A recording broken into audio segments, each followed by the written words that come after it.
786 news channel media, your voice our report. Breaking news. ఈ దేశంలో ఏం జరుగుతుంది? భారతదేశంలో మైనర్ బాలికలకి రక్షణ అనేది ఉందా? జూన్ 18 తేదీ రాజస్థాన్లో అయితే ఒక మైనర్ బాలిక ఆటో అయితే ఎక్కింది. ఆటో డ్రైవర్ ఆ అమ్మాయిని ఆసరాగా తీసుకొని మాయ మాటల్లో అయితే దింపాడు. ఒక హోటల్లో అయితే ఈ అమ్మాయిని తీసుకెళ్ళాడు ఆశ చూపించి. చిన్న పాప కదా, పసిపాప, ఏమి తెలీదు. అమ్మాయిని ట్రాప్లో వదిలేసి 32 మంది మూర్ఖులు అయితే ఈ పాప పైన అయితే అత్యాచారం చేశారు. పాప కూడా చెడిపోయింది. కానీ చట్టాలు ఉన్నాయి, పోక్సో యాక్ట్లు చూస్తున్నాం. కానీ కఠినమైన చర్యలు తీసుకోవాలి వీళ్ళపైన. చట్టాలు ఎలా ఉండాలంటే మైనర్ బాలికల జోలికి ఎవరైనా పోతే వెంటనే షూట్ చేసేయాలి. అదే కానీ సౌదీ అరేబియాలో కోయిట్లో కానీ ఎవరైనా ఆడబిడ్డలకి ఆడమహిళలకి జోలికి కానీ వెళ్తే వెంటనే షూట్ చేస్తారు, లేదంటే కట్ చేసేస్తారు.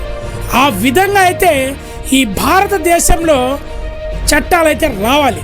హ్యూమన్ రైట్స్, మహిళా సంఘాలు అందరూ కూడా ఆగ్రహం వ్యక్తం చేస్తున్నారు. మైనర్ బాలికల పైన ఈ విధంగా అయితే ఈ మూర్ఖులు పక్కనైతే వీడియో కనిపిస్తుంది చూడండి.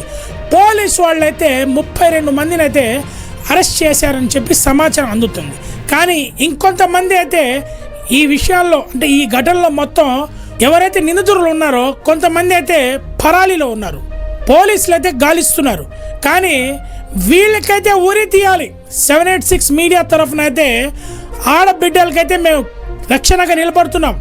ఎవరికే సమస్య వచ్చినా కూడా న్యాయంగా, ధర్మంగా, అంబేద్కర్ గారు రాసిన రాజ్యాంగం ప్రకారం మేము ఎవరికైనా అన్యాయానికి జరిగినప్పుడు మా గలం అయితే ఎప్పుడు ఆడబిడ్డల పైన అయితే చాలా దౌర్జన్యం జరుగుతుంది. ఈ క్రైమ్ అసలు ఈ ప్రతి సంవత్సరం అంటే ఈ భారతదేశంలో ఎప్పుడైతే జూన్ 18 తేదీ బ్లాక్ డేగా ప్రకటించాలి కేంద్ర ప్రభుత్వం. ఎందుకంటే ప్రజలు కూడా ఆ డేట్ ఎప్పుడైతే మర్చిపోరు. 32 మంది 13 ఏళ్ళ బాలిక పైన అత్యాచారం చేశారంటే సిగ్గుచేటు. ప్రతి ఏడాది కూడా జూన్ 18 తేదీ బ్లాక్ డేగా ప్రకటించాలని చెప్పి ప్రజల నుంచి వస్తున్న ఒక ఆవేదన. ఇన్స్టాగ్రామ్, యూట్యూబ్ మొత్తం కూడా ఈ విషయం పైన హల్చల్ అయిపోయింది. ఎందుకంటే రక్షణ ఎక్కడ ఉంది మహిళలకి అని చెప్పి. 786 మీడియా క్రైమ్ రిపోర్ట్స్. ఈ వీడియో కనుక మీకు నచ్చినట్టయితే please like, share, follow, subscribe. పక్కనే ఉన్న బెల్ ఐకాన్ని ప్రెస్ చేయండి.